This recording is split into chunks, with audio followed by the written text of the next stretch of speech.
Ishga qo'y. Hoy-yoy. Ishga qo'y. Hoy-yoy. Dada, pul bering. Hoy-yoy. Senga erlikka nomzodlarni ona qizim, hammasini bittada chaqirganman. Sen ham meni tashlab ketib qolasanmi? Yig'lamang, dada. Xolasangiz tashlab ketmayman. Qay ketmaysan, ketaver, tushundingmi?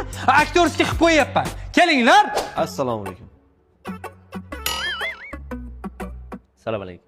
Ha, qizimga nomzodlar, qayda o'qiysiz? Endi o'qimoqchiman. Qayda ishlaysiz? Endi ishlamoqchiman. Onangni bir. Qayda yashaysiz xatyapti? Qizingizga uylensam shu yerda yashayman. Iya, qizim senga happy lifemi? Sen o'zingni topfa birinchi, tushundingmi? Iya, o'g'lim jiddiysan, nima ish qilasan o'zing? Qassobman. Bu odamlarga go'sht sotmasdan hammasini o'zing yeganmisan deyman. Tushunmadim. Kuyovim bo'lsang sal hazilda ham ko'tar-da. Serios men ham o'zim o'xshamadi. Latta. Ana nur, ana fayzi baraka. Uyga kirib kelgan